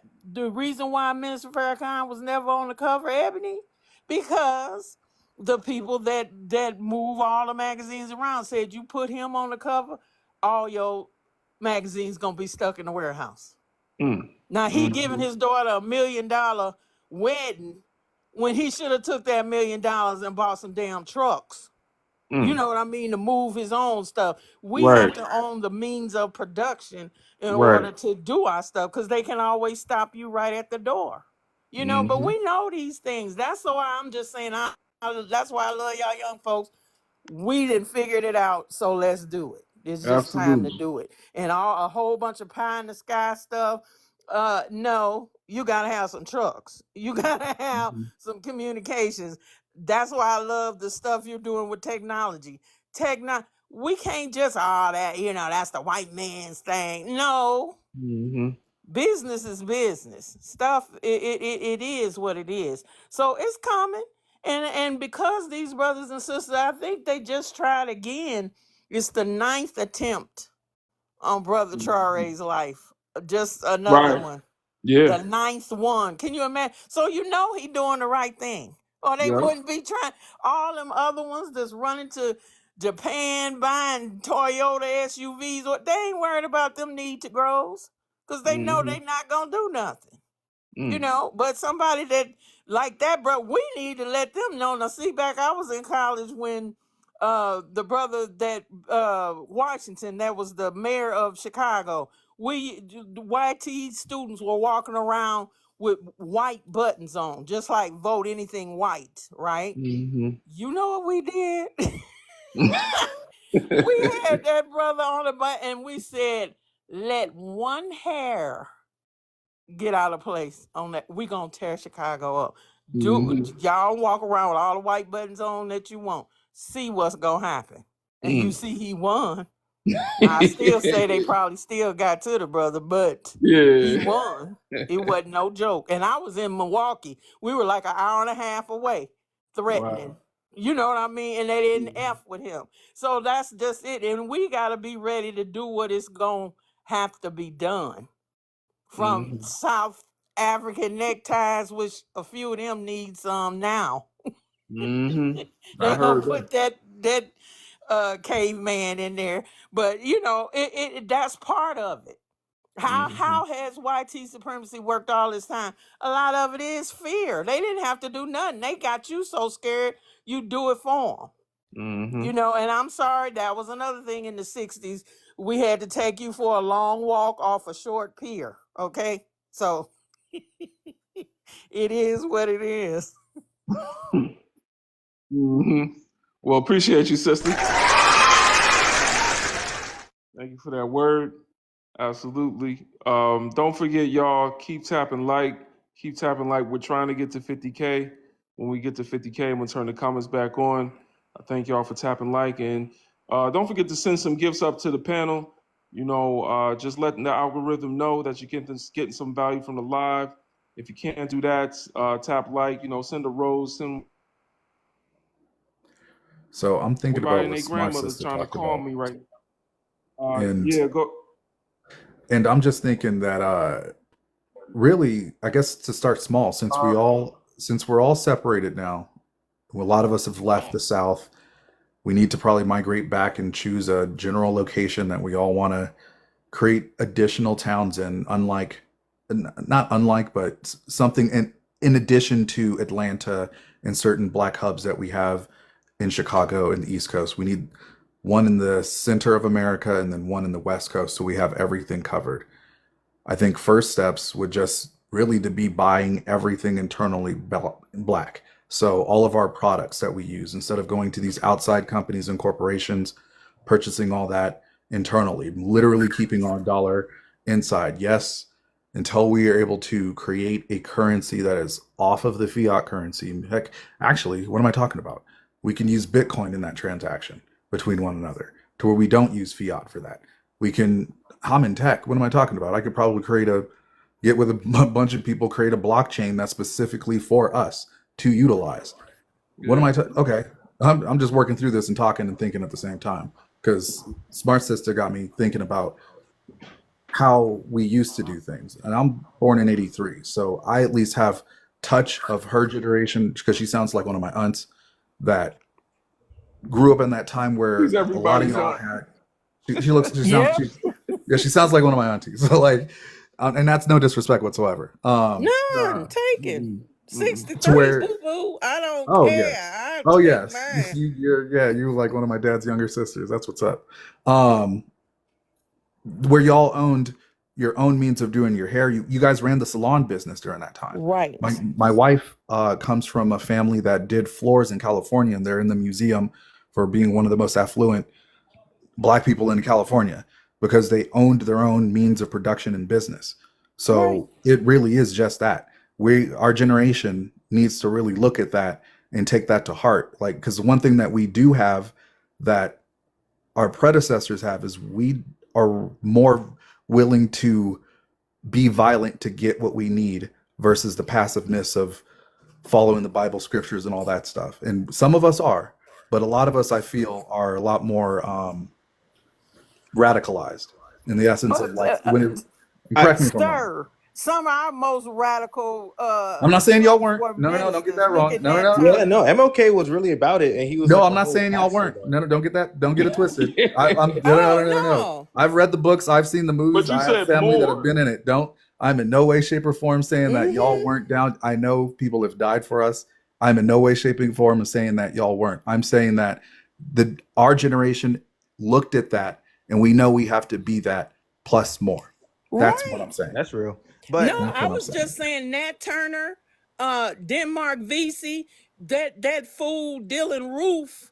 Remember that unalived those brothers and sisters in that church? That was Denmark Vesey's church. See, they know more about our history than we do. And he did that around the anniversary of when Denmark Vesey was unalived. Because, you know, he did not play either. Gabriel Prosser was another Christian minister that whooped that behind and did what they had to do. So that's all I meant, sir, was that there are Christian ministers that know what the real deal is and what we need to be doing that ain't caught up in that turn of the cheek. yeah, and another Mess. thing I think, and I really do like the discussion as it's going right now, Jack. This isn't to disparage what you're going along, but this is kind of to, I guess, somewhat course correct, in the sense that when we talk about the means of production, while yes, businesses are definitely a tool that we can access, I think we had to think a little bit deeper in terms of like security around that type of stuff. Because I Oh, for mean, sure. we've already seen that they're passing laws against like what that Black women's venture. I don't know if it's venture capitalist or like seed funding type of thing, where they're saying like you can't have like a fund like Yes. that specifically for Black women. It's like at the end of the day, we can build, but if we can't act effectively defend the project, then it's not going anywhere, because that's what we're seeing across Africa. We've seen it in the 60s or 50s, 60s when they just like, oh, hey, these Africans are building for themselves and saying we're our own people and we'll surpass y'all. We'll just take out your leaders. It's the same type of model where it's like, yes, we can build something and it can be great, but if we can't actually protect it and keep it safe, we'll see stuff like Tulsa. And that's like the shit, like Right. the tragic thing about it is that we can be as intelligent, we can surpass, we can fly with like such soaring colors. But at the end of the day, like we're dealing with folks who have used violence to start this country and will use it again to keep it Right. status quo. So like when we talk about, Bitcoin and stuff, I need to do more research into it personally. Like I don't know the most about it, but it's like at the end of the day, if we're not in control of our own power grid and they're like, yeah, we're just turning off your internet, we're turning off your power, we can't mine anything. If we're talking about banking, it's still going to be tied to like that system. If they're like, yeah, we're shutting this down, sorry, Yeah, the SEC. The SEC. Yeah, you're that's right. the kind of the thing. And that's where I'm like looking at the AES with Ibrahim Traore, Burkina Faso, Mali, and Niger. And they're like, no, we're backing our money with what we have under our feet. Right. Resources. You can't take away our gold. It's right here and we're not letting you touch it. This is ours. And And whatever we diamonds come and up with all of it. has to be like material, because at the end of the day, these digital systems and stuff are all controlled by the folks who want all the money and will destroy any project that like it affects that flow of money, which like a Right. Black liberation struggle most definitely would. So when we talk about these ideas about owning the means of production and stuff like that, we have to kind of think a little bit more basic about like what is it that we're owning, what is it that we're really protecting and allowing to recreate our structures to really protect ourselves, defend it, and really help our people grow. This is why like I really suggest reading stuff on like socialism and like Marx and Engels. I haven't read that much stuff about it, but like there are Black like Walter Rodney, great dude. Dr. Amos Wilson. Yeah, Amos. The Mm-hmm. like blueprint for Black we Power. should really look into reading about them because they really break down stuff like material, like historical materialism and dialectical materialism that really helps us analyze the situations and get down to like who are like the big players in this stuff who has really been impacting Africans across the world and messing up our like ability to reach our self-determination because like we're dealing with folks who Self-determination. That's the will word. take out a whole population if it means the money keeps on flowing. And Yep. that's the scariest thing. Like I understand like the only thing really stopping us is fear. But I think when we understand the enemy at the same time, it's like, no, these are some monsters. Like these are some Yeah, but they not like willing to unalive as quick as they're willing to unalive other people. And all mm-hmm, you got to do is play the same game that they play to be grinning and, oh, we're about kumbaya and unity, where you mix enough with them. So if you come for me, you coming for yourself. That's mm-hmm. all. It's Yeah. real simple. So yeah, when we're talking about like strategies and kind of figuring out how do we centralize and build power, the biggest thing is like, and that's exactly what the AES did. They're like, yo, French, get the hell out. American troops, get the hell out because y'all are literally a security risk. And if we try to build our stuff, for sure you're gonna be sending your troops in Right. for that or paying these insurgent groups and stuff to come and mess that up. That's what they're that's a huge part of Burkina Faso's like agenda right now, going after the T groups and everything that have been like massacring civilians and just Right. destroying all these projects in the past. It's like, no, y'all are not here for Africans. We're not gonna let y'all continue messing up our structural projects because we can't build anything if we don't have infrastructure to do it and the ability to defend it. Right. And we need intelligence too. We can do that so much easier because they don't think we have the intelligence enough that, well, they know how smart we are, but we can be double agents or whatever so easy it ain't even funny because they really think they got us so wound up that we can't bring intelligence to our own people. Yes, we can. Yeah, and to some degree, that means really divesting from a lot of systems like we're talking about. We need like our own power grid. We need our own communication systems. Because if we're being real, platforms like this at some point will be like tapped. They'll probably be like, "Oh, hey, man, y'all a little bit too radical. Whatever happens, happens." But whatever, don't care. We're here to spread information because we need to fight this fight. Like old dude was saying before, it is either slavery or like we go out fighting. So we do with it as that comes. But most definitely we need like parallel structures to eventually like divest and build up our own material banks because like yeah, they're not playing like they're not playing when it comes to stopping a good project from coming together. Like look at the They history of play the for world. keeps, and so should we. And we Hmm. can still stay mixed enough in here to see what they doing, just like they think they watching what we doing, and we can put out propaganda and bullshit, and they don't know the truth from the real too. Hmm. For sure. Same thing. Yeah. Yeah. And this is like the importance of like really building with the folks around you in your own community because at the end of the day, in an emergency, who you got? You know? Like who's right there with you? Bet. Like we gotta rely on each other. But definitely information sharing and stuff like this is also like vital because like I've learned a lot Yes. just from like panels and stuff like this, and I'm hoping to teach other folks with what I got. So like yeah. And my whole thing is the intergenerational trauma piece because if we can understand that better, think about it. We make up 30% of the military.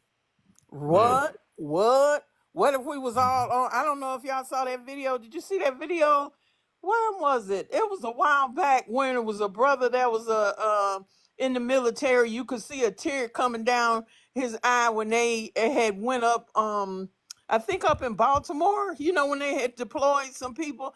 And I was thinking, see that brother right there. When you saw that little tear dropping, you black, you black. You know you don't need to be coming up against your own people. So if 30% of the white T-man's military is us and we on the same page, come on now.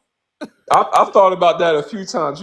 Ibrahim Traore had to kick some black folks out Big of time. Burkina Faso. Big Of time. course. There's hella He kicked them. sellouts. There are That's hell there bro, And you there's a see where whole he's cutting back on all the people wanting all these cars. I remember seeing all those cars and motorcycles and stuff parked that was given to them, because a lot of the people in power or in holding office, he's cutting back on their salaries and all the little perks Oh and yeah, I did see everything. that. So you Yep. know a lot of them is pissed off, but you gotta do that. If you're for the people, you're not gonna be worried about, oh, do I have a new Rolls Royce, bro? Like you're feeding like an entire country. I feel like that should be enough of a reward, but that's just me. Exactly. Well, those young people over there are starting, they seeing it too, like, oh, you would rather me starve so you can have an SUV. Hmm. Man, get the No, that's hell why, out my bro. That's face. why You you see got to what's going go. on in Kenya right now. Like they're about to like it's only getting bigger what's going on in Kenya right now because they're trying to put on that like what they want to get 20, I don't know if it was 2.7 billion or 27 billion, and they're just going to increase taxes on everybody in the country. And they're just like, bro, life is hard here already. What do you mean you're Right. going to increase taxes on us? And they're just taking it to the streets. And we're just like, Yep. you are not a legitimate ruler because you're not actually helping the people here. Like we'll stay out here Exactly. all freaking week until like you either change your ways. And it's nuts because like Kenya's going through this while they're sending troops to Haiti to Right. help with the freaking US invasion, which is like, bro, like the call is inside the house. The call is coming from inside the Right. house. You got your own problems here, but you're just And like, black women and girls, Kenyan women and girls being being raped by them YT that's so soldiers, sick. British and everybody else, and you more worried about doing what they say. No, hell no. Like, It's no. it's it's all over with. That It's, and like I had said before, if anything with this Palestinian thing and the Israeli thing is all the narratives are starting to be seen by people all over the world. So big you time. you seeing what these is not real people are doing in Congo, Exactly. everywhere. So if anything, that is the positive of that conflict that is helping to wake up more of us up into how many tentacles these people got That's in what I'm our saying. Yeah. people. And that's why I'm Hell, kind of the like, richest people yeah, in Haiti was some Zios. yeah, yeah. Like, Let's just keep it 100. yeah, like that's the thing. When it's like, I kind of, I guess, looping back to the topic at hand, it's like, I'm a Pan-Africanist as well, and I'm like, yes, Africa needs to unite because we are literally unstoppable when we do. And when we look at struggles like in other regions of the world and see that it's a common enemy, that in Haiti, the Yes. richest people are Zios. When we Mm-hmm. look at so many struggles and stuff in Africa, like South African apartheid, that war that really brought down the apartheid regime, bro. The apartheid regime was getting funds and weapons from the Zionist entity. Like Yes. they are directly involved in so many African affairs. It doesn't make sense to kind of be like, oh, we're gonna separate and be like, that's not our issue. When it's like, no, dude, they're going against the people that have been messing us up too. Right. Pan-Africanism's biggest enemy is imperialism. Right. Yep. It's And like we're dealing with the Zios. same Yes. monster. Like we're They dealing with the are. same. They're Is this one to and the say same. that talking about Palestine is that detracting from the other struggles going on in Sudan and Congo and Haiti? I don't think it is, because when we start analyzing it and seeing as this is literally the same struggle against the same monster with just different faces, yes, that's how we have to talk about it. I understand the frustration because I have seen a lot more coverage. Like Sudan has the largest displacement issue in the planet. 10 million Yes. people displaced. That's Mm-hmm. disgusting. Famine. Like it's not being Two talked point about to the five are same gonna degree. 2.5 are gonna starve in 3 months. Right. Like it's not being talked about to the same degree. Mm-mm. But I have a lot of Sudanese friends from back from my time in school in Boston, and they're active and they're talking about like, yo, Sudan is the issue, and this is how it links to Palestine. It's all the same thing. It's all the same monsters. It's the UAE funding this stuff. It's Saudi Arabia funding this stuff. It's a Zionist entity funding this. And it's all coming down because of imperialism from the West. So it's like Right. these aren't separate struggles. They have different faces, but it only works to our benefit to unite and be like, yo, we're actually all dealing with the same thing. This is your struggle. Yo, it's my struggle. We actually have to come across and unite. It's the same, I think, general logic of Pan-Africanism, but it's expanding it to the entire global South because imperialism is going against the entire global South. It's going Yep. against everybody. But like I've said, I've been on the Palestinian thing for decades, that BDS movement. But what I was saying to the black folks is, why don't you have the same visceral reaction to what's going on with your people that you have with everybody else. And That's important. some of No, my that's huge. Palestinian friends, they riding harder than some of us for some of this stuff, because they do see that it's a common enemy. And that's my whole thing. Come on now. And I said, don't be racist even in your so-called activism, because you are. The whole world is. You know, they could see a little African child with flies. Not nice, but okay. But you know, you see a little Palestinian baby starving. Oh my God. Oh, everybody about ready to, change their profile picture on Facebook and all that shit. I watch bullies in a few kick. Why isn't it the same? And I think like You're homophobic if you kick me because I would. What? Don't even pay him. Yeah, my bad. But yeah, and it's on us for the folks who can see the higher level of like this is just imperialism with different faces affecting so many different peoples to be like, actually, no, you should be pissed off because that same Zionist entity training those soldiers over there to kill, to unalive like those children and everything. They're training the same police officers that do that to black men over here.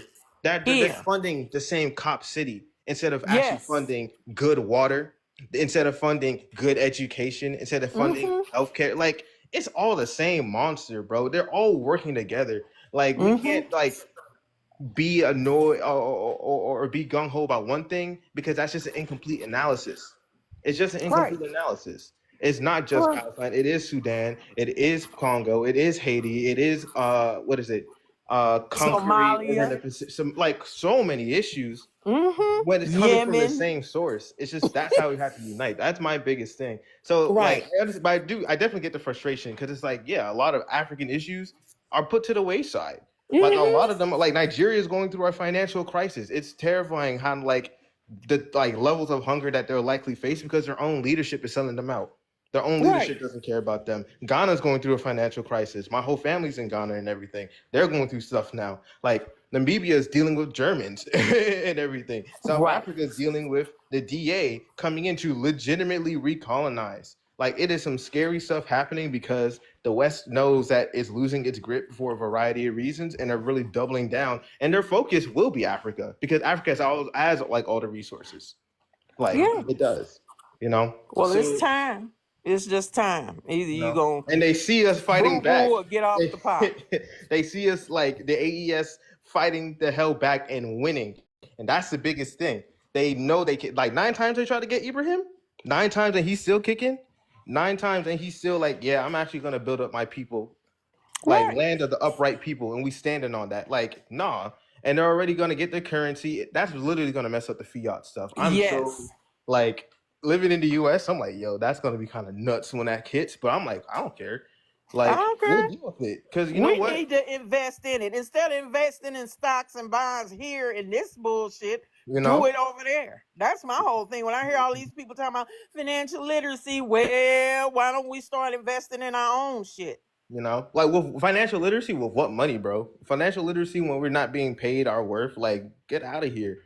Like it's getting harder and harder every day. Healthcare's always been ass. Rents are increasing literally every day. Like all these things are coming to a head, and I think the biggest thing that is deep, not neutered. The thing that is really kept folks from really seeing the big picture is one, lack of popular education around that, but also just straight up convenience, bro. People are way too comfortable here, in the sense that we're not a third world country. We're not living on this bro. Shit. Food, give it time. Deserts, everything we got in our community. Yes, you are. Give it time. There are literally towns out here that have 10 times the rate of cancer because they're right by chemical processing plants. Right. That whole thing in Ohio with the train, the chemical train crashing. They're still dealing with that, and there's no coverage or any kind of help from the government. We seen what happened during Katrina. We were refugees. Dude, this is so much closer to home, and where that line is drawn when it comes to who's going to be affected the most when it comes to class, and then when the race angle comes into it, dude, it's not sweet out here. Let's not. We got another guest up here. I want to give him a chance to speak. For sure. Also, everybody. Open the comments back up. We reached 50K. Thank y'all for the tap and like. Don't forget to send gifts, subscribe, let the algorithm know that you're getting something from the live. If you want to check out what we do, whoa, I forgot I had a meeting today. But if you want to check out what we do, check out the link in my bio, b1initiative.org. That is our nonprofit technology startup. We're building Sankofapedia, an Afrocentric online encyclopedia like Wikipedia, but from an Afrocentric perspective. We're giving world history from the African's perspective. Sankofapedia is the name. That's it right there, Sankofapedia. And yeah, check us out. We have meetings every Sunday for Black people only. I had 2 meetings. Oh, Stella said I had 2 meetings. I forgot. I gotta go. I got out of work early today and lost my mind. But yeah, so I'm gonna just let I'm gonna let the next guest actually give us a word. Big timer. Give us your age, race, and pronouns, please. I'm 30, indigenous to the land, Detroit, Michigan, and my name is Floss Pate. That's what everybody call me. So, Okay. All right. What's your race? I'm a so-called indigenous American, Black Indian, Black American, or American Indian. All right. All right. I'm curious. Go ahead. Let us know what you're thinking. Well, I know a lot of my brothers and sisters been talking about this. I respect everything bro said and the sister said up top. I respect everything they said. They like right on point. But my biggest thing is that we be seeing our own people getting slaughtered in the land, and the police, and the popos get to keep their job and going on about their business. They don't even got immunity, but it's like they already got immunity. You know what I mean? So yeah, we could talk about a lot of the stuff that everybody else going through, but I don't want to uplift everybody else. I'm more like uplifting the people that's here, because you, big bro, you the host. I got an uncle or a cousin that look just like you. I got, ain't no telling how sis and bro look, but I'm pretty sure I got some family members look just like them. And I don't got no cousins in Africa. So I just be talking about what's going on today. And we're not gonna do this. I'm out. I appreciate y'all. We're not gonna do that after we was just talking all that Pan-African consciousness, y'all. We're not doing that. We're not gonna do that. I'm sorry. Y'all are in a cult and you need help. But it's all right. We gonna move on. We gonna move on. I'm not doing this. We just gonna keep it pushing. I will be back tomorrow. Peace, power, Black Have power. a good one. You know what I'm saying? Appreciate you, sister, smart sister, and DJ. Love you. For the conversation. Yes, absolutely. Love you too, Auntie. And big up to Alicia and my moderators. I will catch y'all tomorrow. And one love, free the land, free the people, free Black people everywhere.